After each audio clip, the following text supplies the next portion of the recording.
Salim bag साहब, मजलिस इत्तेहाद उल मुस्लिमीन के मुखालिफ कारपोरेटर आरिफ हुसैनी साहब, मजलिस इत्तेहाद उल मुस्लिमीन के तमाम कारपोरेटर, मजलिस इत्तेहाद उल मुस्लिमीन के यूथ के हमारे सदर असरार भाई, पूर्व हल्के के अध्यक्ष जिम्मेदार मीरजान अली साहब, तमाम स्टेज के ऊपर बैठे हुए मेरे साथी, मेरे दोस्त और मेरे सामने बैठे हुए बुजुर्गों, दोस्तों, नौजवान साथियों, घरों में बैठ के सुनने वाली मेरी पर्दा नशीं माँ और बहनों, अस्सलाम वालेकुम रहमतुल्लाहि व बरकातुहू। जैसे कि आप जानते हैं, इंतखाबात का वक्त चालू हो गया है और हम आपके दरमियान में ये पहली बार नहीं आए। मजलिस इत्तेहाद उल मुस्लिमीन 5 साल आपके दरमियान में रहती है। मैं और हमारे तमाम जिम्मेदार और खास तौर से इम्तियाज जलील साहब आपके दरमियान में 5 साल रहते हैं, कोई नई बात नहीं है। जैसे कि आप तमाम ने देखा होगा, शाह बाजार, चंपा चौक, ये जो डेवलपमेंट के काम हुए, ये किसी ने लाठी नहीं कराया है, ये मजलिस इत्तेहाद उल मुस्लिमीन में कमाल है मेरे भाई। जैसे कि आप देख रहे हैं, मेरे यहाँ पर स्टेज पर मौजूद है आरिफ हुसैनी साहब और बेरोज खान साहब, तमाम कारपोरेटर और यहाँ के जिम्मेदार। मजलिस इत्तेहाद उल मुस्लिमीन ने ये जो काम अंजाम दिए हैं, ये 2014 से पहले ये काम अंजाम नहीं हुए थे मेरे भाई। तो आप तमाम को बताने का मकसद ये है कि आप तमाम के बीच में वोटों की भीख मांगने के लिए आपके दरमियान में कुछ लोग आने वाले हैं। आपको पता है, ये 4.5 साल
जब हमने मजलिस इत्तेहादुल मुस्लिमीन के काम को शुरू किया, तमाम जो सत्ताधारी पार्टी के लोग है ये हमारे दरमियान में हमको आकर बहकाने का काम इस तरह से करते थे कि अगर तुम्हारे ऊपर कोई केसेस अगर हो जाएंगे, तुम कॉर्नर मीटिंग ले रहे, पुलिस वाले तुमको उठा के ले जाएंगे, तो क्या तुम्हारे बैरिस्टर असदुद्दीन अवैसी शरद हैदराबाद से औरंगाबाद को आएंगे? तब मैंने उनसे ये कहा था कि जब ये बीजेपी के दलालों के ऊपर रेप के केस दाखिल होते हैं, जब ये कांग्रेस के दलालों के ऊपर केस दाखिल होते हैं, तो क्या तुम्हारी अम्मा सोनिया गांधी दिल्ली से औरंगाबाद को आती क्या? या तुम्हारे अब्बा शरद पवार दिल्ली से औरंगाबाद को आती है क्या? लेकिन अल्हम्दुलिल्लाह वक्त ने इनके मुंह पर ऐसे तमाचा मारा कि जब किनारबोले में राम मंदिर का दंगल हुआ तो सबसे पहले इम्तियाज जलील पहुंचा, शाहगंज के अंदर दंगा हुआ तो सबसे पहले इम्तियाज जलील पहुंचा, गुस्ताख रसूल तस्लीमा नसरीन एयरपोर्ट पे आई तो उसको भगाने का काम इम्तियाज जलील ने किया। और नबी सल्लल्लाहु अलैहि वसल्लम की शान में गुस्ताखी होती है तो आप सल्लल्लाहु अलैहि वसल्लम की शान में गुस्ताखी हुई, इसलिए औरंगाबाद से मुंबई को सबसे बड़ा मार्च ले जाने का काम इम्तियाज जलील ने किया है। तो अजीज तरीन साथियों, मैं आप तमाम लोगों के दरमियान बस इतना कहना चाहता हूं कि मुखर्रिरीन बहुत बैठे हैं, इन लोगों को बोलना है बस आने वाली 20 तारीख को जनाब इम्तियाज जलील के हक में, मजलिस इत्तेहादुल मुस्लिमीन के हक में अपने वोट का इस्तेमाल कीजिए, मजलिस इत्तेहादुल मुस्लिमीन को मजबूत कीजिए, असदुद्दीन अवैसी साहब के हाथों को मजबूत कीजिए, अकबरुद्दीन अवैसी साहब के हाथों को मजबूत कीजिए, इम्तियाज जलील साहब के हाथों को मजबूत कीजिए। अपनी बात को इस शेर के ऊपर खत्म करता हूं कि ना हम मजबूर निकलेंगे ना हम लाचार निकलेंगे, ना हम मजबूर निकलेंगे ना हम लाचार निकलेंगे, जमीनें जब भी खोदी जाएंगी हम ही हर बार निकलेंगे, जमीनें जब भी खोदी जाएंगी हम ही हर बार निकलेंगे। ये खाकी चड्डियां, ये जाफरानी चेहरे, ये खाकी चड्डियां, ये जाफरानी चेहरे, इन्हीं में ढूंढो, इन्हीं में मुल्क के गद्दार निकलेंगे। इतना कहकर मैं अपनी बात को खत्म करता हूँ। वाखिर दावा अल्हम्दुलिल्लाहि रब्बिल आलमीन। औरंगाबाद शहर के प्रेसिडेंट जनाब मोहम्मद असरार साहब मौजूद है, मैं उनसे कहूँगा कि स्टेज पर तशरीफ लाए और अपने ख्यालात का इज़हार। मुकर्रर बहुत है तो मुख्तसर अंदाज में आप सभी इनके साथ जो मुकर्रर रहेंगे सभी मुख्तलिफ अंदाज में अपने ख्यालात का इज़हार।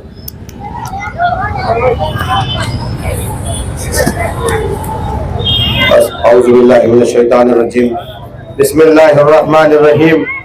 शहर नशीन तो नशीब फरमा मजलिस। सदर साहब को एक नारा सुनाना चाह रहा हूँ। सदर साहब बहुत कंफ्यूज है कि आने वाले जो भी उम्मीदवार है मांझा लेके आ रहे, तो सदर साहब को बोलूंगा कि अवाम बोल रही कि मांझा सबका और पतंग को, बोलो भाई, मांझा सबका, मांझा सबका।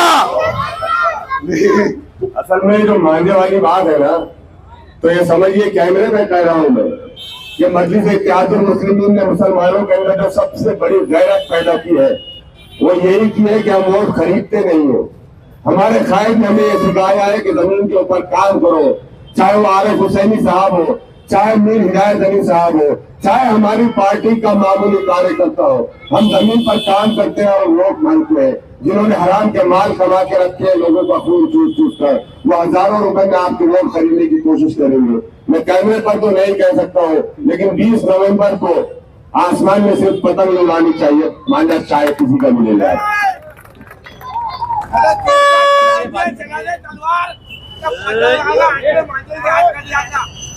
हैदराबाद से आए हुए मेहमान, औरंगाबाद शहर के मजलिस इत्तेहादुल मुस्लिमीन के नगर सेवक, मजलिस इत्तेहादुल मुस्लिमीन के पदाधिकारी और औरंगाबाद शहर के सभी बुजुर्ग, नौजवान और छोटे बच्चों, औरंगाबाद शहर के इत्तेहाद को मैं सलाम करता हूं और आप सभी औरंगाबाद शहर के लोगों का तहे दिल से शुक्रिया अदा करता हूं कि कल आम खास मैदान को आपने जो सरों के समंदर से भर दिया था, मुखालिफिन घबरा गए, पसीने छूट गए। मैं आप लोगों का ज्यादा वक्त नहीं लूंगा, इलेक्शन का माहौल है। इलेक्शन में अपनी अपनी बात रखने का, हिंदुस्तान एक जमहूरी मुल्क है और सबको अपनी अपनी बात रखने का हक है। यहां पर कोई हुक्मशाही नहीं चल रही है। जमहूरियत में सरों के समंदर को गिना जाता है। आप कौन से खानदान से ताल्लुक रखते हैं, आप कौन से शहर से ताल्लुक रखते हैं, आप किसकी औलाद है, ये नहीं देखा जाता। जमहूरियत में ये देखा जाता है कि आपके पीछे कितने लोगों का सरों का समंदर है, आपने कितने वोट लिए। आज से 10 साल पहले हैदराबाद से एक जमात मजलिस इत्तेहादुल मुस्लिमीन ने औरंगाबाद शहर में कदम रखा। औरंगाबाद शहर के लोगों को सेकुलरिज्म की गुलामी, कांग्रेस राष्ट्रवादी की गुलामी से आजाद किया और औरंगाबाद शहर के लोगों ने हमारे कायदीन को खाली हाथ नहीं भेजा। हमने यहां पर 2014 में आमदार दिया, 2019 में खासदार दिया। हमने अपने इत्तेहाद का मुजाहिरा किया। तो हमने ये सब क्यों किया? क्योंकि हमें हमारा कायद चाहिए, हमें हमारी जमात चाहिए, हमें हमारी आवाज उठाने वाला शख्स चाहिए। मैं आपको एक बात बताना चाहता हूं कि हम मजलूम हैं, अवाम हमारा इस दुनिया में कोई नहीं है और ना कोई हमारा मसीहा बन सकता है। हमें हमारी जमात के साथ चलना होगा, हमें हमारे कायद के साथ चलना होगा। मैं इस स्टेज से दंगे की चोट पे आपको कहता हूं कि कभी भी उद्धव ठाकरे आपका कायद नहीं बन सकता, आपका हमदर्द नहीं बन सकता। कभी भी शरद पवार आपका कायद नहीं बन सकता, आपका हमदर्द नहीं बन सकता। राहुल गांधी आपका हमदर्द नहीं बन सकता, नरेंद्र मोदी आपका हमदर्द नहीं बन सकता। पूरे हिंदुस्तान में ऐसा कोई पार्टी का कायद नहीं है। जब हुजूर पाक सल्लल्लाहु अलैहि वसल्लम की शान में गुस्ताखी होती है और वो उसके खिलाफ आवाज उठाता है। मैं आप लोगों को ये बात बताना चाहता हूं कि हम लोग मुत्तहिद हो जाए, मजलिस इत्तेहादुल मुस्लिमीन के परचम को पकड़ ले और हमारा एक पार्टी, एक परचम और एक कायद बना ले। हमने बहुत धोखे खाए, 40 साल हमने कांग्रेस की गुलामी की, हमें कुछ नहीं मिला। शतरंजी उठाने के सिवा हमें कुछ नहीं मिला। बुजुर्गों को शतरंजी मिली और नौजवानों को जेल मिली। मैं आप लोगों का ज्यादा वक्त नहीं लूंगा, बस आप लोगों से यही गुजारिश करूंगा कि यह औरंगाबाद शहर औरंगजेब रहमतुल्लाह अलैह की सरजमीन है और औरंगाबाद शहर के जमीन के दिल में औरंगजेब रहमतुल्लाह अलैह बसते हैं। यहाँ के नौजवान खामोश नहीं बैठते हैं, यहाँ के नौजवान बदलाव चाहते हैं और यहाँ के नौजवानों पे मुझे फख्र है कि जिस तरीके से 2019 में हमने इम्तियाज जलील को खासदार बनाकर भेजा, इसी तरीके से आने वाली 20 तारीख को आप सबसे मैं गुजारिश करने के लिए आया हूं कि इम्तियाज जलील के पतंग के निशान पर 6 नंबर का बटन दबाकर इम्तियाज जलील को भारी से भारी अक्सरियत से कामयाब कीजिए और जनाब असदुद्दीन अवीसी साहब की जमात को मजबूत करिए। बहुत सारे मुखर्रिर मौजूद हैं, मैं आपका ज्यादा वक्त नहीं लूंगा और मेरे अल्फाज यही खत्म करता हूँ। खुदा हाफ़िज़।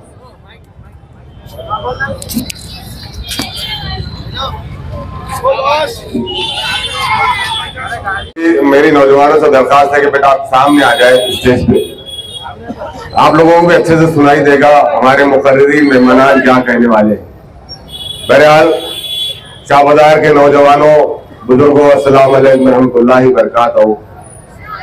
आज जिस मकसद के तहत हम आपके दरमियान आए हैं वो मकसद यही है कि आपको और खुद अपने आप को यह एहसास दिलाए कि आने वाली 20 तारीख को, 20 नवंबर को जो दिन है वो दिन इस निज़ाम, इस सिस्टम के तहत, इस जमहूरियत का सबसे अहम दिन माना जाता है।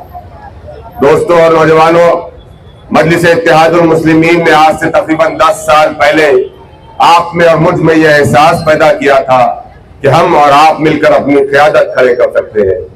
आज से ठीक 2014 से पहले न कोई सोच सकता था, न किसी के वहम और गुमान में ये बात थी कि औरंगाबाद से कोई मुस्लिम क़यादत खड़े हो सकती है। यहाँ बड़ी तादाद में बुजुर्ग हजरात मौजूद है, शायद आपने भी नहीं सोचा था कि इस शहर से कभी हम अपनी क़यादत खड़े कर पाएंगे, लेकिन अल्लाह रब्बुल इज्जत का एहसान है कि जिसने जनाब बैरिस्टर असदुद्दीन ओवैसी साहब के जहन और दिमाग में ख्याल डाला कि अब औरंगाबाद का रुख करना चाहिए, और 2014 में हमारे इत्तेहाद ने हमारी क़यादत को यहाँ से खड़े किया। मेरे नौजवान दोस्तों और बुजुर्गों, बहुत ज्यादा वक्त तो नहीं है कि आपके दरमियान लंबी बात करें, बस इतना कहता जाऊंगा कि 20 नवंबर को जो फैसला होने वाला है, यानी 20 नवंबर को जब आप वोट डालेंगे तो वोट डालने से पहले अपने दिल पे हाथ रखकर जरूर पूछना कि हमारे अंदर अपने हक की लड़ाई के लिए सड़कों पर उतरने का एहसास और जज्बा किस पार्टी ने दिया। वोट डालने से पहले ये बात जरूर सोचना कि किस पार्टी को वोट डाले, किस पार्टी ने अल्लाह के रसूल की शान में गुस्ताखी करने वालों के खिलाफ मुंबई की सड़कों को जाम कर दिया था। वोट डालने से पहले ये बात जरूर पूछना अपने आप से कि नूपुर शर्मा के खिलाफ एहतजाज करने वाली कौन सी पार्टी थी। 20 नवंबर को वोट डालने से पहले एक बात जरूर पूछना अपने आप से कि जब ट्रिपल तलाक का कानून दिल्ली में पास हो रहा था तो मोदी के मुंह पर फेंकने वाला कायद कौन था। 20 नवंबर को वोट डालने से पहले अपने आप से जरूर पूछना कि जब वक्फ अमेंडमेंट एक्ट आया तो सबसे ज्यादा उसकी मुखालिफत कौन की। यकीन जानिए जब ये ख्यालात आपके ज़हन में आप खुद अपने अंदर लाएंगे तो आज जो किराए के टट्टू आपके दरमियान आकर वोट की भीख मांग रहे हैं तो आपको कम से कम अपने आप से जवाब मिल जाएगा कि नहीं, मेरा वोट जाए नहीं जाएगा। तो नौजवान दोस्तों और बुजुर्गों, बहुत सारे लोग आपके दरमियान आने वाले हैं, वो लोग भी आने वाले हैं जो किसी जमाने में किसी वक्त में हमारे साथ रहा करते थे।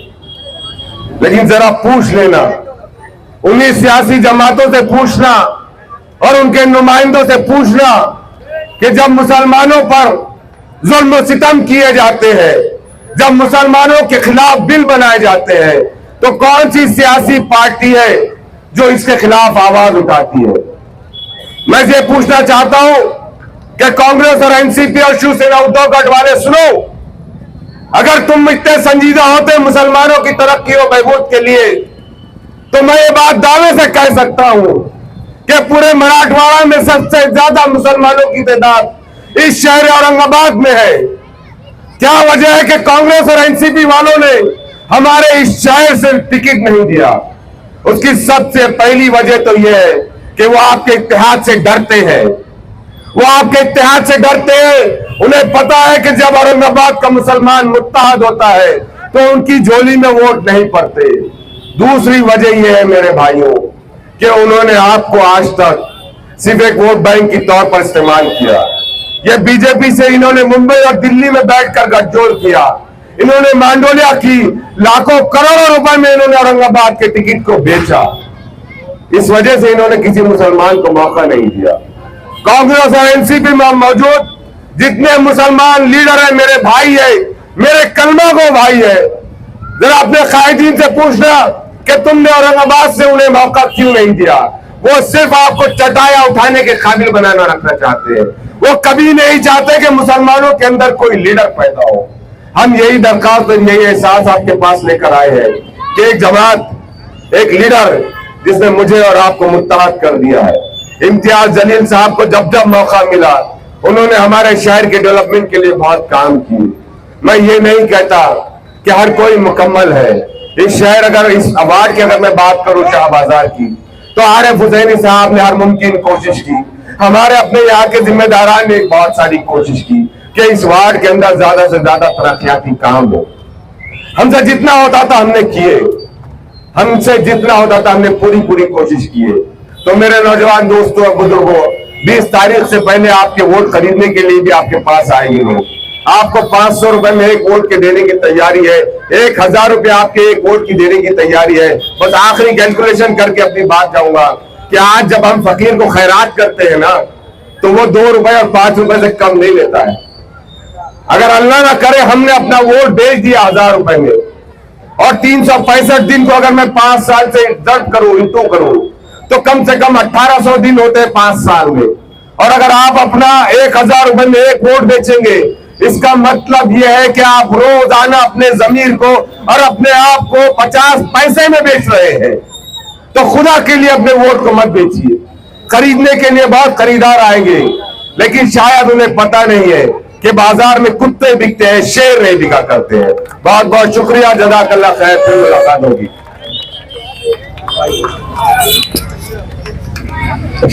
मुखर्रिर की फहरिस्त बड़ी लंबी है, तो मैं अदबन औरंगाबाद ईस्ट हल्के के मजलिस इत्तेहादुल मुस्लिमीन के उम्मीदवार मेरे बड़े भाई जनाब इम्तियाज जलील साहब, शाह बाजार के हमारे कॉर्पोरेटर जनाब आरिफ हुसैनी साहब, नवाबपुरे के हमारे कॉर्पोरेटर जनाब फिरोज खान साहब और तमाम मजलिस के जिम्मेदार, साथ ही में शाह बाजार से ही ताल्लुक़ रखने वाले औरंगाबाद ईस्ट हल्के के मजलिस इत्तेहादुल मुस्लिमीन के सदर जनाब हिदायत साहब और शाह बाजार चंपा चौक के मेरे बुजुर्गों, दोस्तों, अस्सलाम वालेकुम। मेरा नाम समीर साजिद बिल्डर है।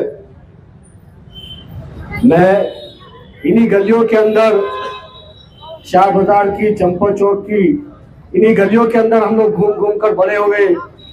मकाम यही करीब में है, यहीं पर घूम कर बड़े हुए। हमेशा से एक ख्वाहिश थी, दिल में एक जुस्तजू थी कि मेरे नौजवानों के लिए, मेरे शहर के लिए, मेरी कौम के लिए कुछ काम करेंगे, कुछ जुस्तजू करेंगे, उनके मसलों को हल करके देने के लिए कोशिशें करेंगे। जब मेरे मरहूम वालिद साहब का इंतकाल हुआ, उसके कुछ साल में ही मजलिस इत्तेहादुल मुस्लिमीन औरंगाबाद के अंदर कदम रखी। 2014 से हम लोग जमात के साथ जुड़े।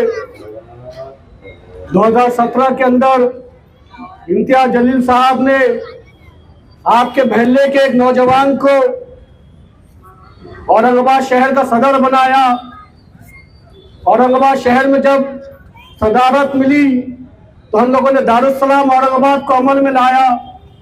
जामा मस्जिद के सामने दारुस्सलाम औरंगाबाद एक दफ्तर हम लोगों ने उसकी शुरुआत की, और शुरुआत करने का मकसद ये था कि मेरे नौजवानों के लिए, मेरे कौम के इज्जतदार माँ और बहनों के लिए एक दफ्तर ऐसा बनाया जाए जहां वो कभी भी आ सके, अपने मसलों को हल करवा के ले सके। चाहे वो मामला पुलिस स्टेशन का हो, चाहे वो मामला कोर्ट का हो, चाहे दवाखाने का हो या कोई और मामलात हो, हर मामलात के अंदर हम लोगों ने कौम की नुमाइंदगी की। नौजवानों के लिए, बुजुर्गों के लिए हम लोग वहां पर अवेलेबल रहे।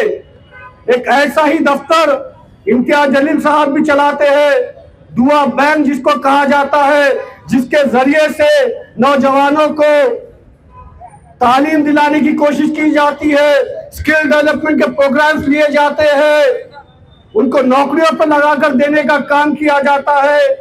जब पुलिस ट्रेनिंग के नाम के ऊपर हमारे नौजवान परेशान हुआ करते थे तो इम्तियाज जलील साहब ने अपने दफ्तर के जरिए पुलिस ट्रेनिंग के कैंप लिए, जिससे औरंगाबाद शहर के ही नहीं बल्कि पूरे जिले के नौजवानों को फायदा मिला।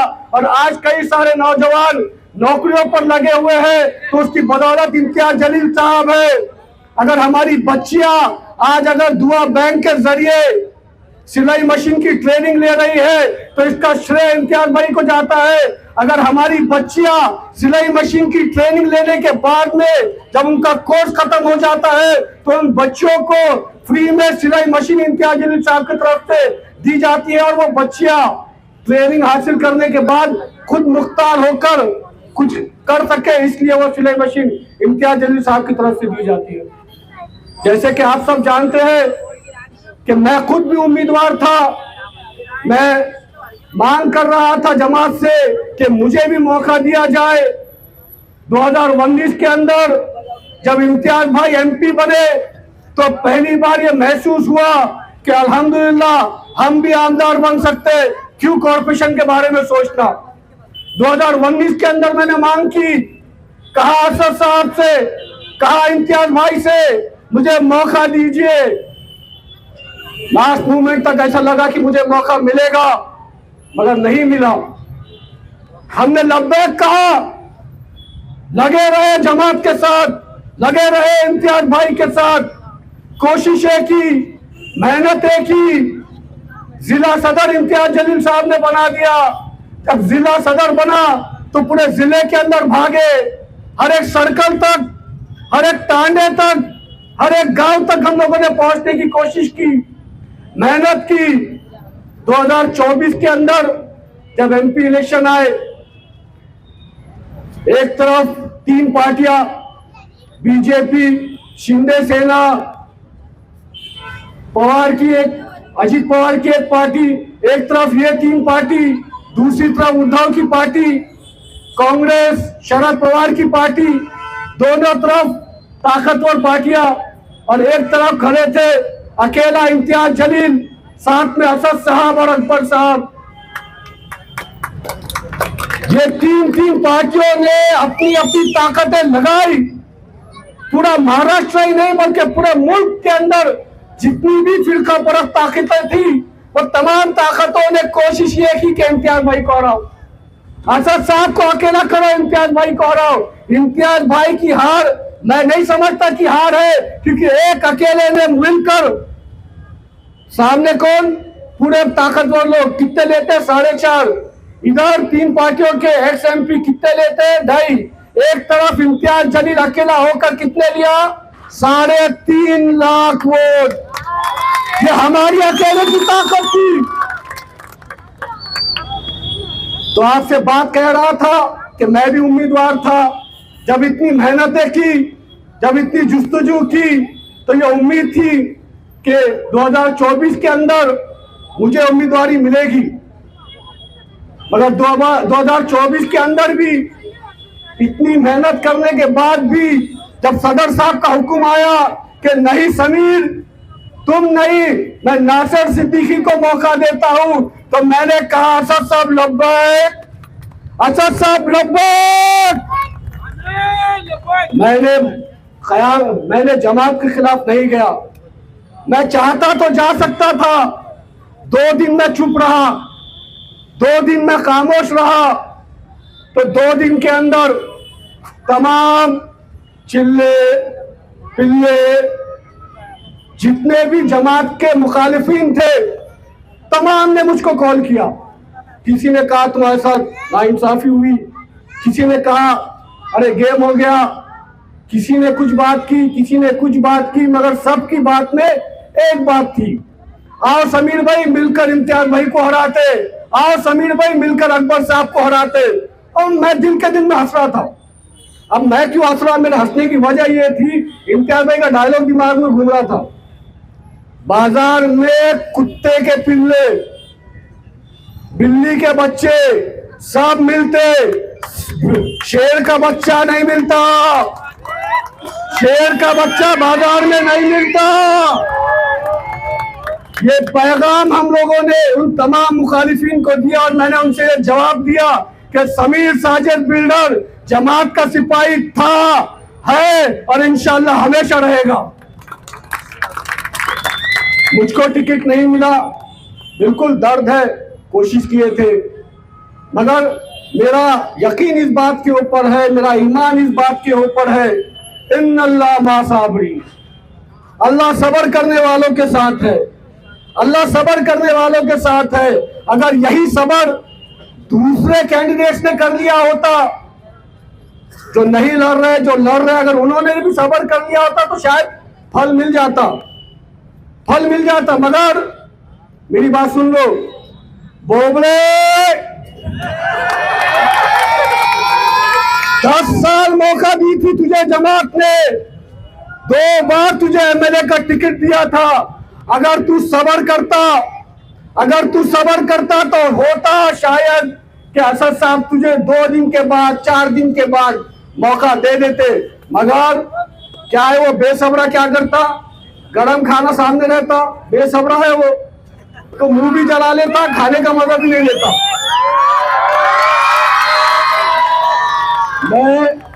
मैं आप तमाम से यही गुजारिश करूंगा कि आने वाली 20 नवंबर को इम्तियाज जलील साहब के हक में अपने वोटों का इस्तेमाल करिएगा। इसलिए अपने वोटों का इस्तेमाल इम्तियाज जलील साहब के लिए करिएगा क्योंकि ये वो शख्स है जिसने औरंगाबाद के मुसलमानों को मुत्तहिद किया। ये वो शख्स है जिसने पूरे मुल्क के अंदर औरंगाबाद के नाम का डंका बजाया। इनको वोट इसलिए देना क्योंकि जब हमारे नबी रसूलुल्लाह सल्लल्लाहु अलैहि वसल्लम की शान में गुस्ताखी हुई तो तमाम पॉलिटिकल पार्टीज के लीडर के मुंह में लड्डू था और वो वाहिद अकेला मर्द मुजाहिद था इम्तियाज जलील, जिसने ये कहा कि मैं मुंबई आ रहा हूँ। हुकूमत को यह पैगाम दिया कि मुसलमान हर चीज बर्दाश्त कर सकता है मगर रसूलुल्लाह सल्लल्लाहु अलैहि वसल्लम की शान में गुस्ताखी मुसलमान हरगिज बर्दाश्त नहीं कर सकता। ये पैगाम अगर किसी ने हुकूमत को दिया तो उस शख्स का नाम इम्तियाज जलील है। बोलो चंपा चौक शाह बाजार के नौजवानों, आने वाली 20 तारीख को किसको वोट देंगे? हाथ उठाकर इम्तियाज भाई का नाम लो। किसको वोट देंगे? हाथ उठाकर जवाब दो। किसको? आने वाली 20 तारीख को चंपा चौक शाह बाजार के अंदर धपा धप सिर्फ पतंग उड़ाएंगे इंशाअल्लाह। नारे तकबीर, नारे तकबीर, नारे तकबीर। अली जनाब सैयद इम्तियाज जलील साहब, डेस्क पे बैठे हुए मुहिब्बान मजलिस और तमाम मौजूद सामीन, अस्सलाम वालेकुम। देखिए, इंतखाबात का ये वक्त आपके सामने आ चुका है। 2024 के असेंबली के इंतखाबात होने जा रहे हैं और इस इंतखाबात के अंदर एमआईएम पार्टी की तरफ से सैयद इम्तियाज जलील साहब को ईस्ट कंस्टिट्यूएंसी से यानी कि इस हलके से उम्मीदवारी मिली है। और सैयद इम्तियाज जलील साहब कोई तारीफ के मोहताज नहीं है। आपने देखा होगा कि 2014 से 2019 तक आपने असेंबली के अंदर बेबाकी के साथ में अपनी क़यादत को किया, हमारे दिलों की तर्जुमानी की। उसके बाद 2019 से लेकर तो 2024 तक आपने पार्लियामेंट में हमारे दिलों की बेहतरीन नुमाइंदगी की। और यही वजह है कि मजलिस इत्तेहाद अल मुस्लिमीन ने आपको इस कंस्टिट्यूएंसी से यानी कि इस मतदार संघ से आपको उम्मीदवारी मुंतखब की। अजीज साथियों और दोस्तों, आपके सामने जब से तमाम लोगों ने अपनी बातों को रखा, इस बात को बताने की कोशिश की कि इस इलेक्शन के अंदर हमारा इत्तेहाद किस लिए जरूरी है। इस इलेक्शन के अंदर मजलिस इत्तेहाद अल मुस्लिमीन के उम्मीदवार इम्तियाज जलील साहब का जीतना कितना जरूरी है। देखिए, फाशिस्ट ताकतें आपकी क़यादत को खत्म करने की साजिश रच रही है। कम्युनल फोर्सेस तुम्हारी क़यादत को खत्म करने पे लगे हुए हैं। याद रखिए, तमाम बुजुर्ग जो यहाँ पर मौजूद है उनको ये बात बहुत अच्छी तरीके से मालूम होगी कि 1986 के बाद लोगों ने एमएलए बनने के ख्वाब को छोड़ दिया था, लेकिन ये हिम्मत और जुर्रत किसी ने दिखाई तो 2024 के अंदर सैयद इम्तियाज जलील साहब ने 2014 में दिखाई। उसके बाद अल्लाह तबारक तआला का ये बहुत बड़ा हम पे एहसान रहा कि उसने इम्तियाज जलील साहब को 2014 में एमएलए बना के हमारे सामने पेश किया। लेकिन उसके बाद मेंबर ऑफ पार्लियामेंट बनने का तो कोई ख्वाबों में सोच नहीं सकता था, लेकिन उसकी हिम्मत और जुर्रत अगर किसी ने दिखाई, उस मैदान में अगर पार्लियामेंट के इलेक्शन के कोई उतरा, पूरी हिम्मत और जुर्रत नेक नियत के साथ उतरा, तो सैयद इम्तियाज जलील साहब उतरे। और लोगों ने वालियान उनका इस्तेमाल करके भरपूर वोटों से उनका स्वागत किया और अल्लाह तबारक तआला उनको कामयाबी से नवाजा। याद रखो मेरे अजीज साथियों और दोस्तों कि हमने खोई हुई क़यादत को, खोई हुई विरासत को पाया है और फिर इस बार हमारे ही कुछ चंद दलाल, हमारे ही कुछ लोग हमारी अजीम क़यादत को फिर एक बार नुकसान पहुंचाने के लिए सामने आ रहे हैं। याद रखो 2014 का 19 का वो नजारा, इसी चौबार पे खड़े के कौन क्या बातें कर रहा था, इलेक्शन हारने के बाद छातियां पीट रहा था, अपने मुकामी उम्मीदवारों को, अपने मुकामी लोगों को, जमात के लोगों को गालियां दे रहा था। क्यों? तो ये इख्तियार उसको जमात ने दिया था। उसकी हिम्मत इसलिए बढ़ गई थी कि वो जमात का मेंबर था। और तेरे में हिम्मत है तो अब जमात से तो बाहर निकल चुका, अब झूठे झूठे इल्जाम लगा रहा है, झूठे झूठे इल्जाम लगाते फिर रहा है। मेरा दामन, मेरा दामन, मेरा वोट, मेरा वोट, मेरा टिकट, मेरा टिकट। भैया ये इलेक्शन तेरे खुद का नहीं है, ये इलेक्शन कौम की क़यादत का इलेक्शन है। तेरा दुखड़ा क्यों सुनना, तेरे रोने पे जा रहा कौन? खुद का रोना रोते फिर रहा। देखिए यहाँ से 29 उम्मीदवार सामने हैं। ईस्ट कंस्टिट्यूएंसी से इम्तियाज जलील साहब के सामने 29 उम्मीदवार है और 29 उम्मीदवारों में कम बेश 15 उम्मीदवार मुसलमान हैं और 16 उम्मीदवार हैं। आप तो लोगों से मैं पूछना चाहता हूं, क्या उम्मीदवारों के नामो निशान भी आपको अता पता है? पूछो उनसे, जब आपके सामने आएंगे तो किसने आपकी गाड़ी में पेट्रोल डाला, किसने आपके जेबों के अंदर माल डाला जो उम्मीदवारी पेश कर दिए? जरा आप भी तो पूछो। और जो बड़ी कोई साइकिल लेके सामने आ रहा है तो कोई सिलेंडर लेके सामने आ रहा, उनसे पूछो आपकी साइकिल की चैन उतरी हुई है, कितनी भी पैडल मार लो सिर्फ थकेंगे आप, 2 कदम नहीं चल सकेंगे, सिर्फ थकेंगे और 2 कदम नहीं चल सकेंगे। क्यों कह रहा हूं मैं ये बात? इन उम्मीदवारों से पूछो। आपने देखा होगा कि जब इम्तियाज जलील साहब को पार्लियामेंट के इलेक्शन के अंदर शिकस्त मिली, उसके बाद हम लोग बहुत हमारी हिम्मतें टूट चुकी थी, हमारे हौसले पस्त हो चुके थे कि अब कैसा होगा आगे। उसके बाद ईद उल जुहा के मौके के टाइम आपने देखा, ईद उल जुहा के मौके के ऊपर कैसी तकलीफें दी जा रही थी। जिंसी पुलिस स्टेशन में कौन आया आपके लिए? आपके फरीजे को अंजाम देने के लिए कौन आया? ये जितने बागड़ बिल्ले आपके सामने खड़े एक बिलों में छुप के बैठे हुए थे। पूछो इनसे आने के बाद 4 कदम के ऊपर पुलिस स्टेशन तक क्यों नहीं आए? आना पड़ा सैयद इम्तियाज जलील साहब को, क़यादत करना पड़ा इम्तियाज जलील साहब को। क्यों? तो आपके वोटों की कीमत को वो जानते हैं, आपके दिलों की तर्जुमानी को वो जानते हैं, आपके दिलों की धड़कन को वो जानते हैं, इसलिए आए। जिंसी पुलिस स्टेशन में डीसीपी साहब के सामने पूरी बात की, ईद के दिन तमाम मारूसिन को वहां से छुड़ाया और फरीजों को अंजाम देने लगाया। उसके बाद कोई परेशानी सामने नहीं आई। क्यों? तो क़यादत जब आपकी मजबूत होगी, जब आपकी क़यादत के अंदर दमखम होगा तो यकीनन सियासी राहत आपको ही मिलने वाली। लेकिन ये जो लोग 14-14, 15-15 लोग ढोल बजाते फिर रहे, इनसे पूछो कि जब कौमन मिल्लत के ऊपर बुरा वक्त आया कौन सी बिलों में छुप के बैठते, कौन सी बिलों में छुप के बैठते और फिर बाद में चले आते, मैं ऐसा कर लूंगा, मैं वैसा कर लूंगा, मैं पार्लियामेंट में हिला दूंगा, मैं असेंबली में घुस जाऊंगा। अरे बाबा टाइम पे कहा था तू, यहाँ जरूरत टाइम पे पड़ती है। जब कौमन मिल्लत को राहत की जरूरत पड़ती है वहां जमीन पे दिखना चाहिए। उसी तरह और रामगिरी महाराज गुस्ताख, वो गुस्ताख रसूल जिसने बदकलामी का इस्तेमाल किया मेरे नबी के ताल्लुक से, और नबी के ताल्लुक से बदकलामी करने के बाद ये जाके बैठा वक्त के चीफ मिनिस्टर की गोद में, और वक्त के चीफ मिनिस्टर की गोद में बैठने के बाद वक्त का चीफ मिनिस्टर एकनाथ शिंदे जिसने संविधान पे ओथ लिया है, मुजरिम को अपनी गोद में बिठाता है और गोद में बिठा के कहता है कि रामगिरी महाराज आपका बाल भी कोई बाका नहीं कर सकता। याद रख एकनाथ शिंदे, ये इलेक्शन के अंदर तेरा पूरा बासड़ा गुल होने वाला है, पूरा बासड़ा गुल होने वाला है। याद रखो, कोई भी मुख्यमंत्री बनेगा लेकिन एकनाथ शिंदे मुख्यमंत्री नहीं बनने वाला है। एकनाथ शिंदे किसी भी हाल में मुख्यमंत्री नहीं बनेगा। और बाल बाका की बात कर रहा, जिस वक्त असेंबली के अंदर इम्तियाज जलील साहब चुन कर चले जाएंगे, पहला सवाल रहेगा वो आवारा कुत्तों को पहले जेल में डालो। पहला सवाल मुंबई की असेंबली में होगा, आवारा कुत्तों को पहले जेल में डालो। और ये आवाज अगर कोई उठाएंगे तो नासिर सिद्दीकी उठाएंगे, इम्तियाज जलील साहब उठाएंगे। क्यों? तो तकलीफ हमको ही है। और जब गुस्ताख रसूल की बात आई, 1 महीने तक हमने इंतजार किया। इम्तियाज जलील साहब ने 1 महीने तक इंतजार किया कि कोई तो पार्टी इसकी मजम्मत करेंगी, जो मुसलमानों के वोट तो ले रहे हैं, हो सकता हमारे हक में आके हमारी इंसाफ की बात करेंगे, हो सकता है हमारे सामने आके हमारी ढारस बांधेंगे, कोई सामने नहीं आया।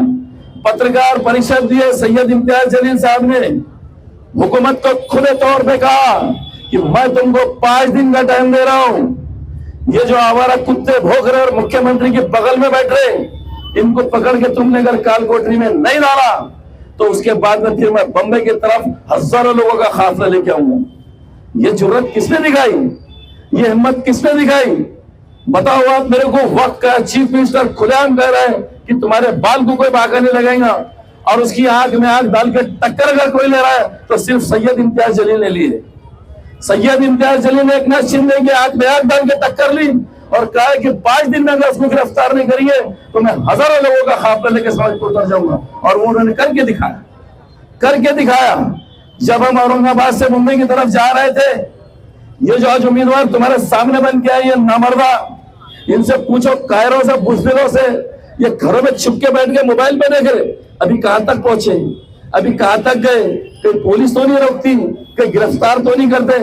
अरे जिनकी नियत साफ होती है वो मंजिल मकसूद पे पहुंच के दम लेते हैं, वो मंजिल मकसूद पे पहुंच के दम लेते हैं। इसलिए इम्तियाज जलील साहब की नियत साफ थी। और किस काज के लिए निकले? क्या जाती मफाद के लिए निकले थे क्या? लेकिन मैं साफ तौर पे कहूंगा, इम्तियाज जलील साहब का उम्मत मुस्लिमा पे बहुत बड़ा एहसान है, बहुत बड़ा एहसान है कि उन्होंने उम्मत मुस्लिमा को एहसास कमतरी से बाहर निकाला, एहसास जुर्म से बाहर निकाला और मुसलमानों को मुत्तहिद होने का दर्स दिया, मुसलमानों को इत्तेहाद होने का दर्स दिया। और यहाँ पर चले आगे उम्मीदवार लेके, वक्त पर आते नहीं, जब टकराने का टाइम आता तो भाग जाते, जब मुकद्दमे दाखिल होने की बात आती तो वहां से भाग जाते, जब मुकद्दमे दाखिल होने की बात आती वहां से भाग जाते। पूछे इनसे, 10 साल तक पार्टी में काम करे, कितने मुकद्दमे इनके ऊपर दाखिल है?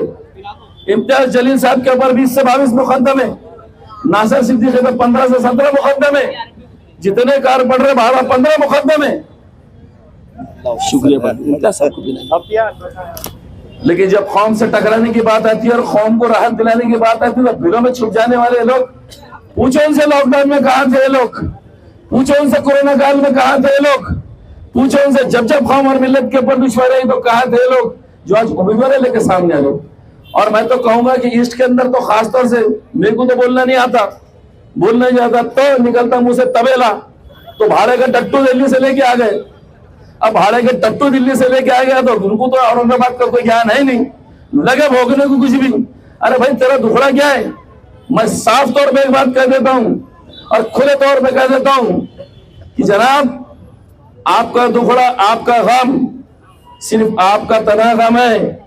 आप चाह रहे बस मेरे को टिकट मिल जाए, आप चाह रहे मैं आमदार बन जाऊं, आप चाह रहे सब कुछ मैं बन जाऊं। अरे कौम के लिए क्या छक मारेगा? तुमने करे क्या?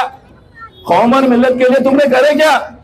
एक पैसे का काम नहीं करे, जिसको देखो उसकी कारी करना, जिसको देखो उसको उंगली करना, इसके अलावा कुछ नहीं आना और छातियां पीट रहे।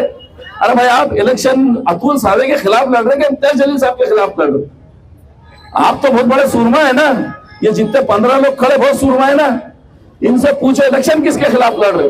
15 के 15 सैयद इम्तियाज जलील साहब के खिलाफ, 29 के 29 इम्तियाज जलील साहब के खिलाफ। इसका साफ मतलब है कि पूरे बीजेपी का दलाल बन के मैदान में आए हुए, पूरे बीजेपी के दलाल बन के सामने आए हैं।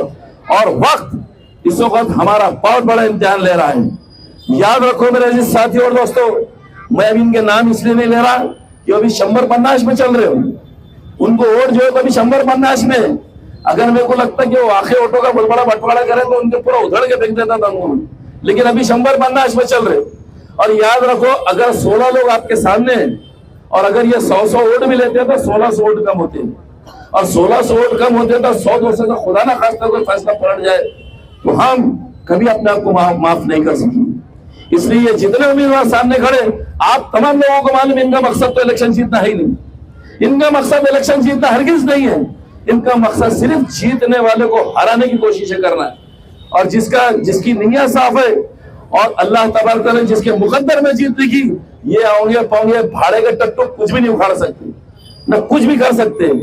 इसलिए जिस साथियों और दोस्तों, 20 तारीख के दिन नया अमल तैयार करो, पूरी हिम्मत और जुर्रत से एक एक वोट अपने पतंग के निशान पे दबाओ, क्योंकि हमको जरूरत है असेंबली के अंदर, हमको जरूरत है हमारी क़यादत की, तजुर्बेकार क़यादत की, जिसके पास में 10 साल का तजुर्बा है।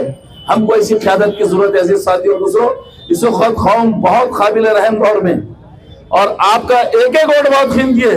अगर गलती से भी आपका वोट फिसलता है तो समझना सीधा बीजेपी की झोली में जा रहे हैं। और बीजेपी की झोली से अगर बचाना है, अगर फाशिस्ट ताकतों को रोकना है, तो सैयद इम्तियाज जलील साहब के अपने वक्त में एक एक वोट का इस्तेमाल करो। और ये जितने भाड़े के टट्टू सामने फिर रहे, इनको खदे खातिर मत लो। आपके पास आए तो पूछो ना कि भाई जब बम्बई को कारोबार गया तो आप कहाँ थे, लॉकडाउन के अंदर आप कहाँ थे, नूपुर वर्मा का जब केस चला तो तब आप कहाँ थे, तस्लीमा नसीरी को जब हड़का लगा तो आप कहाँ थे, अब ईद उल जुहा के टाइम पे कहाँ थे, जब खौमर मिलत को परेशानियां थी तो आप कहाँ थे, फिर आप किसका बिल्ला डल्ला लेके जेब में तो उतर गए, वोट बांटने को आ गए। तो ये तमाम अगर आपने सवाल करे तो कल से घूमना बंद कर देंगे। ये तमाम बातें आप तमाम लोगों के सामने रखना बहुत जरूरी थी, क्यों तो बहुत माहौल को खराब करने की कोशिश की जा रही है। और कहीं तो जमीन जिंदा रहना, कहीं तो हमारा जमीन जिंदा रहना कि हम कर क्या रहे हैं। देखिए कौम और मिल्लत को नुकसान पहुंचाने का जो लोग काम कर रहे हैं ये आपके सामने आ चुके हैं। ये 16 के 16 लोग आपके सामने आ चुके हैं। अच्छी तरीके से इनको जान लो और पहचान लो, और 2 वोट भी इनके हक में जाने मत दो। इंशाल्लाह कामयाबी आप तमाम लोगों के हमारे सर चूमकर और कदम चूमकर सामने आएंगी। बहुत बहुत शुक्रिया। मैं आपको सिर्फ याद दिलाना चाहता हूँ, मेरे बुजुर्ग यहाँ बैठे हुए हैं, कि आजादी के बाद से इस शहर औरंगाबाद की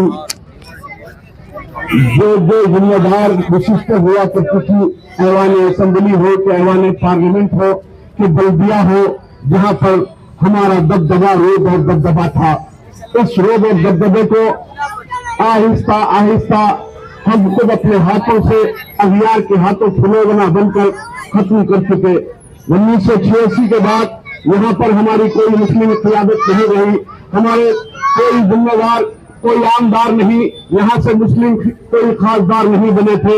मुसलसिल 26 साल तक हम इस बात का इंतजार करते रहे कि कोई हमारी आवाज बने, कोई हमारी पहचान बने, कोई ऐवान असेंबली में हमारी आवाज उठाए, हमारे दुख दर्द का मदावा हो, हम पर होने वाले जुल्म हमारे साथ कोई ठहर सके। तो इसके लिए जब 2014 में मजलिस इत्तेहादुल मुस्लिमीन यहाँ कदम रखी और आपने अपने आप को मुनज़्ज़म और मुत्तहिद किया, और उसके बाद एक तारीख साज कामयाबी हमें असेंबली में मिली। इम्तियाज जलील साहब की शक्ल में उन्होंने जिस तरीके से ऐवान असेंबली में बेबाक नुमाइंदगी की वो मुझे बताने की जरूरत नहीं। आपने उनकी बेबाक क़यादत को मन को लबैक कहा और उनके काम को सराहा, और आपने अपने इत्तेहाद के जरिए उन्हें ऐवान पार्लियामेंट भेजा। ऐवान पार्लियामेंट में न सिर्फ वो औरंगाबाद बल्कि पूरे महाराष्ट्र नहीं बल्कि हिंदुस्तान के तमाम मजलूमों और बेबसों बेकसों की आवाज नखील मिल्लत अली जनाब बैरिस्टर असदुद्दीन अवैसी साहब का बाजू बनकर ऐवान पार्लियामेंट को हिला कर रख दिया।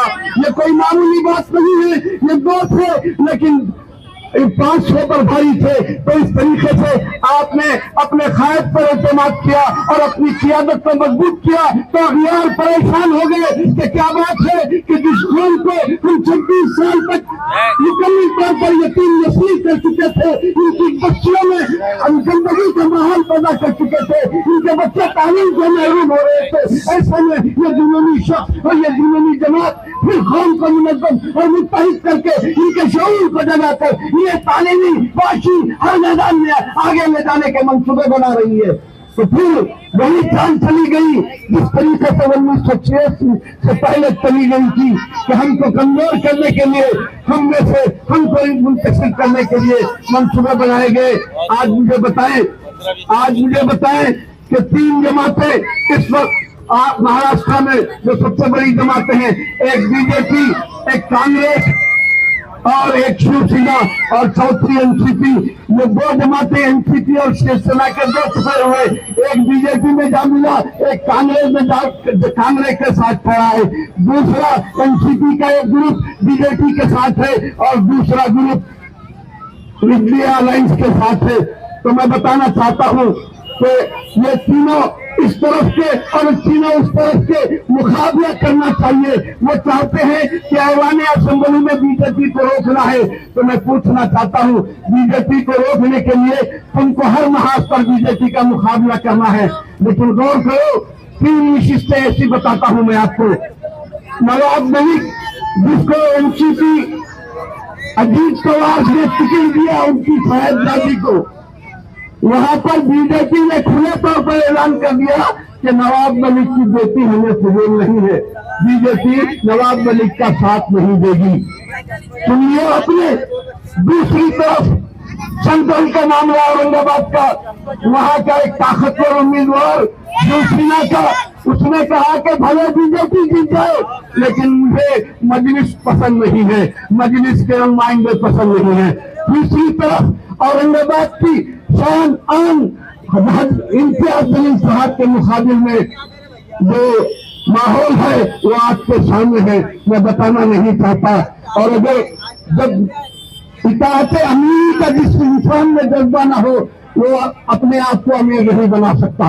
जिस इंसान को इताअत अमीरी का दर्श नहीं मालूम वो अमीर नहीं बन सकता। इसलिए कि अगर इताअत अमीरी में अगर सच्चे होते तो क़ियादत के फैसले को कबूल करते, अगर क़ियादत के फैसले को कबूल नहीं करे तो मैं कहूंगा कि जब क़ियादत फैसले करती है तो इज्तिमाइयत को सामने रखकर फैसला करती है, इंफरादियत कोई मायने नहीं रखती। अगर उस शख्स को इंफरादी नुकसान होता है तो उसकी भरपाई आज नहीं कल हो सकती है, लेकिन इज्तिमाई नुकसान अगर कौम का हो जाता है, कौम तबाह और बर्बाद हो जाती है। तो मैं जो आज अपने मफादत के लिए जमात की क़ियादत, जमात के कायदीन को बुरा भला कहकर कौम में इंतजार पैदा कर रहे हो, वो बड़ी मुश्किल से, बड़ी कोशिशों से 26 साल की जिद्दोजहद के बाद 2010 में 2014 में जो आपके इत्तेहाद को आज फिर दोबारा नुकसान पहुंचाने की कोशिश करने वालों को होशियार रहने की जरूरत है। इम्तियाज जलील साहब बताएं मुझे, मैं इसलिए कह रहा हूं कि 2014 में इम्तियाज जलील साहब के पहले इलेक्शन के वक्त भी मैं आपका पूरा शहर घूम कर यहाँ 3 महीने रहा था। मैंने देखा था कि किस तरीके से हमारे घरों से आसानी से बच्चन सलाब करते थे, हमारी गलियां कैसी खंडरात में तब्दील हो गई थी, कैसे वीराने हो गए थे हमारे इलाके, कोई लाइट नहीं थी, बंदी सहूलतें नहीं थी। क्या मजलिस की क़ियादत अराकीन बल्दिया, अराकीन असेंबली, रुकने पार्लियामेंट क्या पूरी दियानतदारी के साथ आज के हल्कों के लिए तरक्याती काम किए कि नहीं किए? अगर किए हैं तो फिर हमको अपने मरकज़ सियासी को मजबूत करना होगा और बताना होगा कि बातिल से डरने वाले आसमान ही हम 100 बार कर चुका है, तो इंतहा हमारा तेजों के साओं में हम कंकर गवाह हुए हैं, आसान नहीं मिटाना नामो निशान हमारा। हजरत सैफुल्लाह साहब, जमील कुरैशी साहब, खलील भाई, हैदराबाद से आए हुए मजलिस इत्तेहाद उल मुस्लिमीन के बहुत ही अहम जिम्मेदार कॉरपोरेटर सलीम बेग साहब, इस इलाके के हमारे कॉरपोरेटर आरिफ हुसैनी साहब, स्टेज पर मौजूद हिदायत भाई, शोएब भाई, इलाके के बुजुर्गों, नौजवानों, साथियों, सबसे पहले तो मैं अल्लाह रब्बुल इज्जत का शुक्रिया अदा करता हूं कि आप लोगों की तरफ से पिछले 10 सालों में इतनी मोहब्बतें मुझे मिली है। आप लोगों ने मजलिस इत्तेहाद उल मुस्लिमीन को पूरे महाराष्ट्र के अंदर अब से सबसे ज्यादा अगर कहीं पर मजबूत किया है तो मेरे अपने शहर औरंगाबाद में किया है। यही मोहब्बत, यही जोश, यही जुनून कि 2014 के अंदर आपने इस नाचीज को एमएलए बनाकर महाराष्ट्र की विधानसभा के अंदर भेजा, और जब 2019 का वक्त आया और जब सारे लोग ये कहते थे, वह तो कहते ही थे, हमारे अपने भी कुछ कहते थे कि मुमकिन ही नहीं है इस शहर से, जिले से एमपी चुनकर आना, तब आप लोगों ने वो बात को भी गलत साबित कर दिया और बेरोज काम करते हुए, दिन और रात मेहनत करते हुए इस तरह से मेहनत कर रहे थे कि मानो में इम्तियाज जलील इलेक्शन नहीं लड़ रहा है बल्कि आप खुद इलेक्शन लड़ रहे हैं।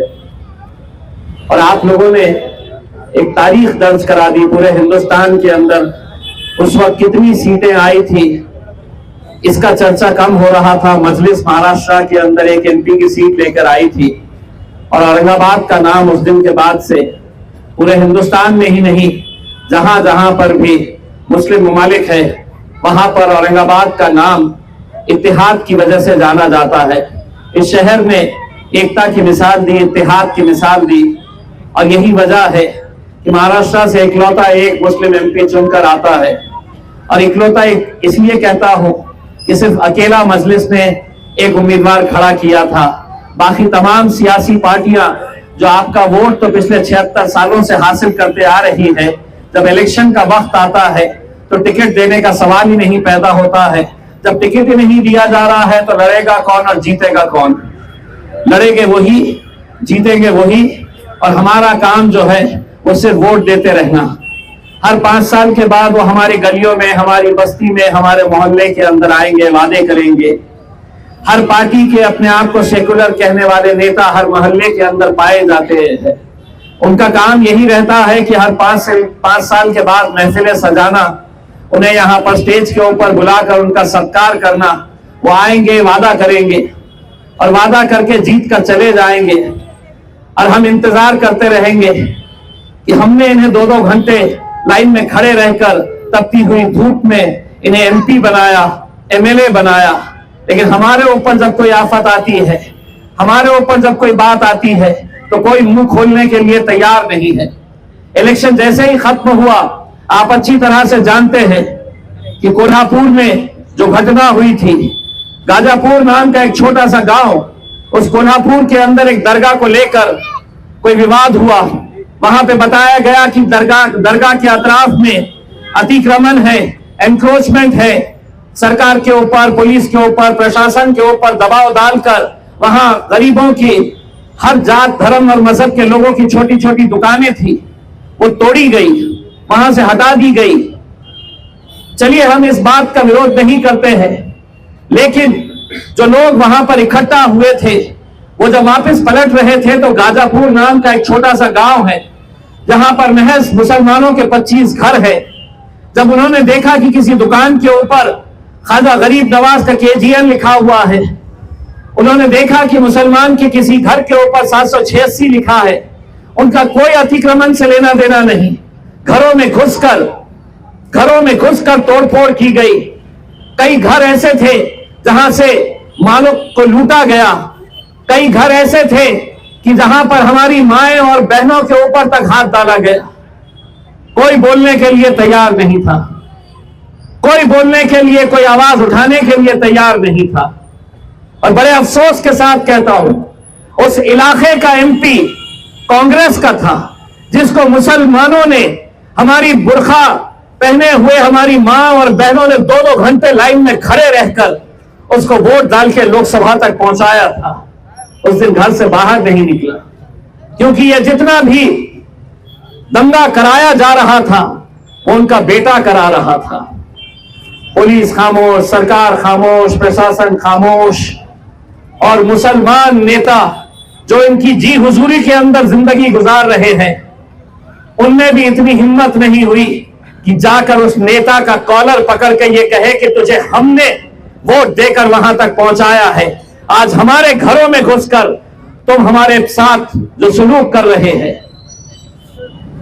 महाराष्ट्र के अंदर आए दिन किस तरीके से हमें निशाना बनाया जा रहा है, किस तरीके से लहजे का इस्तेमाल किया जा रहा है, हम सुन रहे हैं।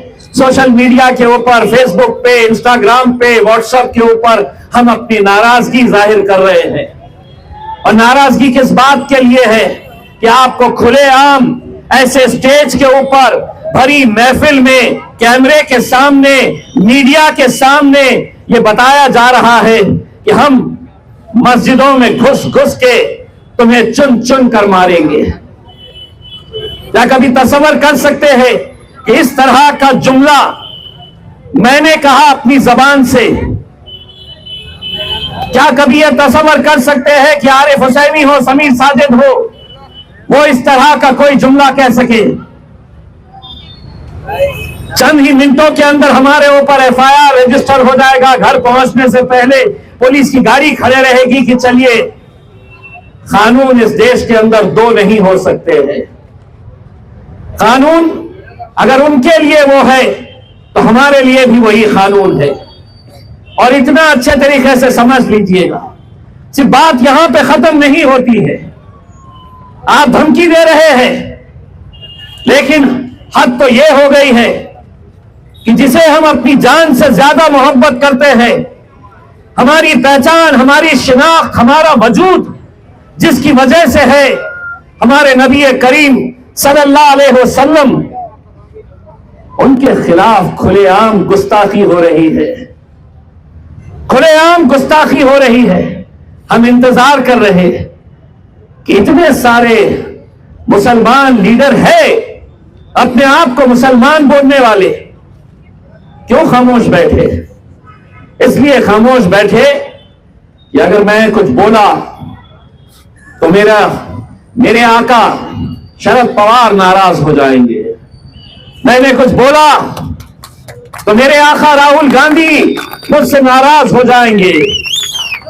मैंने कुछ बोला तो अब तो शिवसेना को भी मुसलमान वोट दे रहा है। मैं कैसे उन्हें नाराज कर सकता हूं? मैं अपने नबी करीम सल्लल्लाहु अलैहि वसल्लम की गुस्ताखी अपने कानों से सुन सकता हूं, लेकिन मुंह से कुछ बोलूंगा नहीं। बोला तो ये नाराज हो जाएंगे। अरे तेरा वजूद, तेरी पहचान क्या है?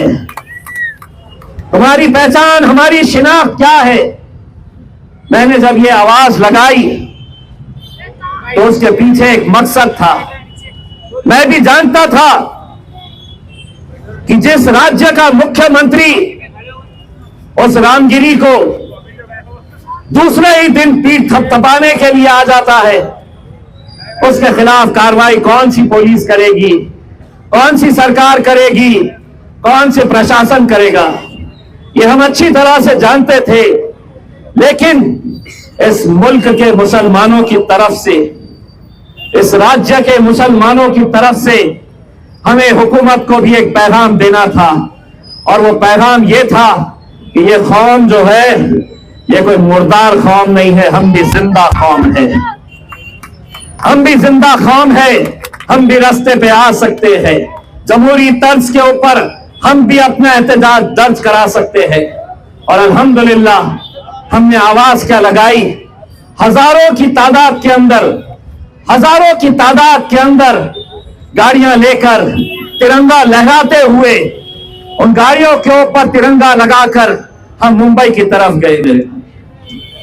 उस वक्त हमने जो 3 मांगे रखी थी, एक मांग तो ये रखी थी हमने कि इस मुल्क के अंदर अगर तमाम जाति, धर्म और मजहब के लोग रहते हैं तो एक ऐसा कानून बनना चाहिए जहां तुम अपने धर्म के हिसाब से रहो, मैं मेरे मजहब के हिसाब से रहूंगा, मैं तुम्हारे धर्म के बारे में कुछ नहीं कहूंगा, तुम मेरे मजहब के बारे में बोलने का तुम्हें कोई इख्तियार नहीं है।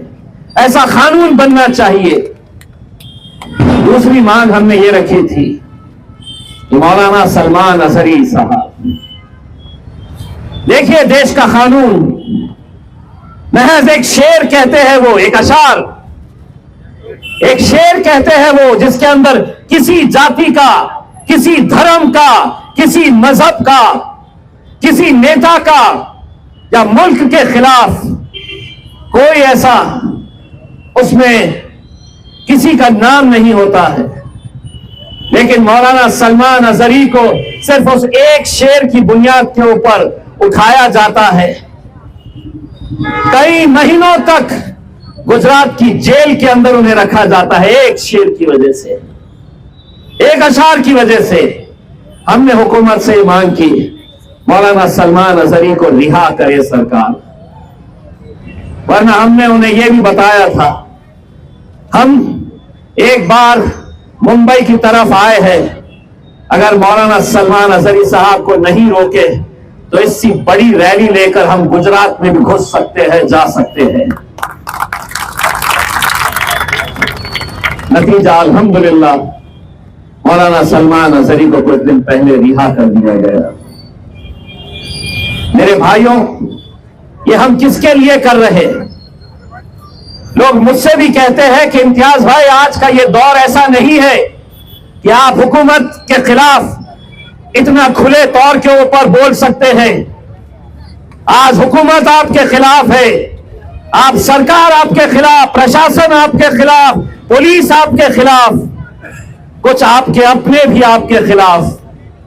और मैं उन्हें यह कहता हूं, मेरे खिलाफ जो रह सकता है रह ले, जो भी मेरी मुखालिफत करना चाहता है कर ले, मुझे कोई फिक्र नहीं है। मेरे लिए तो मेरा अल्लाह काफी है। और उसी अल्लाह की वजह से आज अल्हम्दुलिल्लाह हम भी जब घर से निकलते हैं तो ये दुआ पढ़ के निकलते हैं कि अल्लाह, हम जिस मकसद से निकले हैं, जिस इरादे से निकले हैं, अल्लाह हमें कामयाबी अता कर।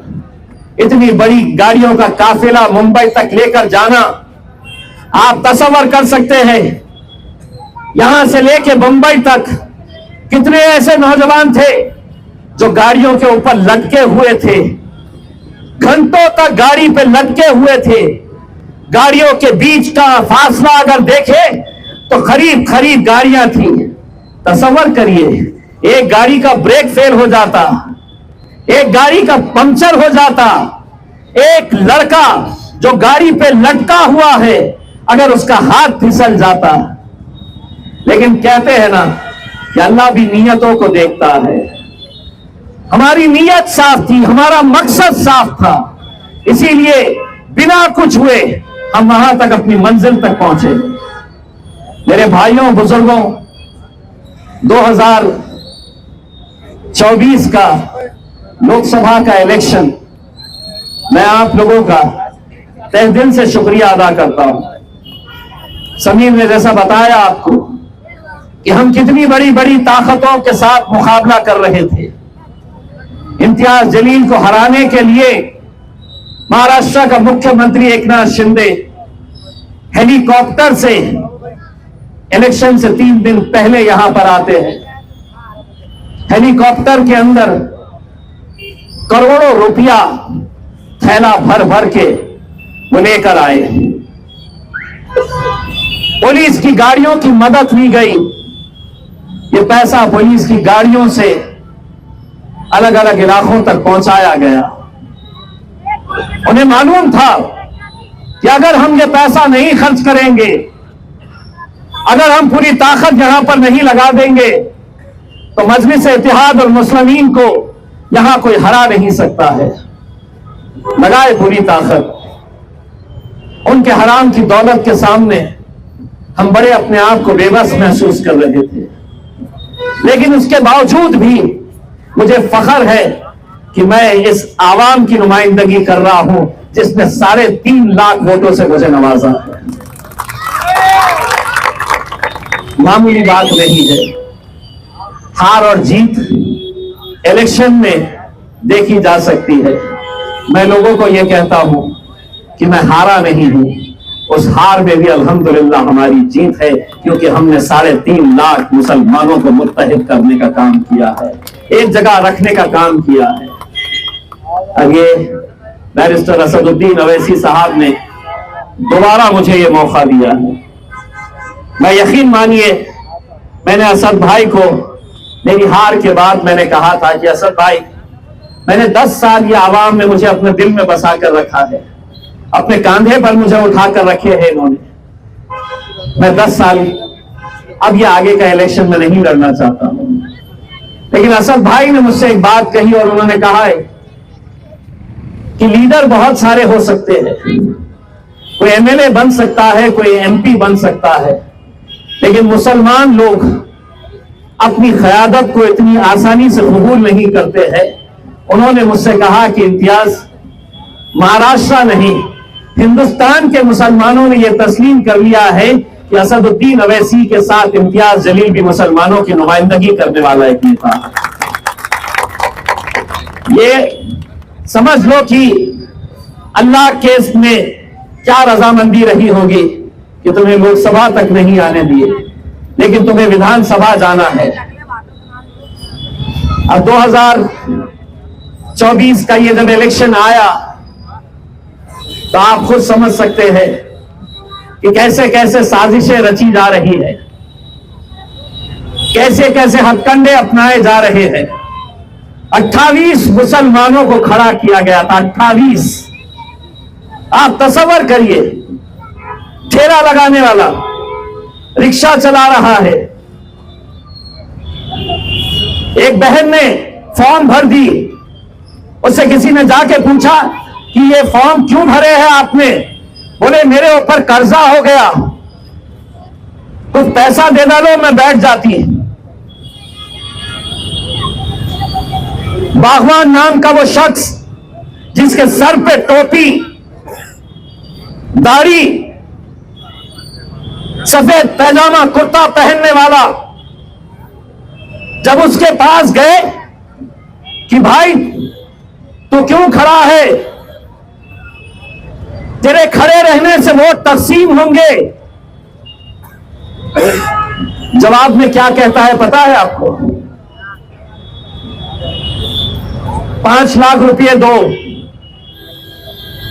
जब लोग उसे समझा रहे थे तो कहता है जल्दी दो, मुझे भारतीय जनता पार्टी के नेताओं की तरफ से फोन आ रहे हैं, तुम नहीं देंगे तो मैं वहां से ले लूंगा। मैं नाम इसलिए ले रहा हूं, जितने उम्मीदवार जो इस कौम का धंधा करने के लिए निकले हुए हैं, हर शहर के अंदर 16 बचे हुए हैं। ये 16 लोग कौम का धंधा कर रहे हैं, लाखों मुसलमानों को बेचने का काम कर रहे हैं।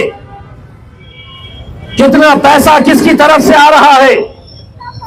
अतुल सावे ने, भारतीय जनता पार्टी ने कहां से इन्हें पकड़ कर लेकर आया है कि तू 100 वोट ले, तू 200 ले, तू 500 ले।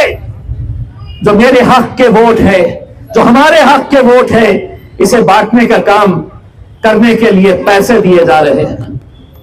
सोशल बॉयकॉट होना चाहिए ऐसे लोगों का जो कौम के साथ गद्दारी करने का काम कर रहे हैं। मेरे भाई, इलेक्शन 5 साल में एक मर्तबा आता है, लेकिन क्या हम इसके अंदर सौदेबाजी करना शुरू कर दे? टिकट नहीं दिया गया किसी को तो इम्तियाज जलील से बुरा आदमी कोई है नहीं हिंदुस्तान में, मजलिस से बुरी कोई पार्टी है नहीं। कब तक ये चलता रहेगा मेरे भाइयों? मैं आप लोगों से अदबन गुजारिश करना चाह रहा हूं, कल जिंसी में जलसा है, कल जिंसी चौराहे में जलसा है, इंशाल्लाह वहां पर कंटिन्यू करूंगा। इलेक्शन कमीशन का कैमरामैन मेरी तरफ ऐसा देख रहा है, 10 बज रहे हैं, बोले 2 मिनट भी हो गए तो इसके ऊपर केस दर्ज करा लेंगे। मैं होने नहीं देता मेरे भाई, यहाँ पे छोड़ रहा हूं, आगे कल कंटिन्यू करूंगा। जिंसी चौराहे के ऊपर बहुत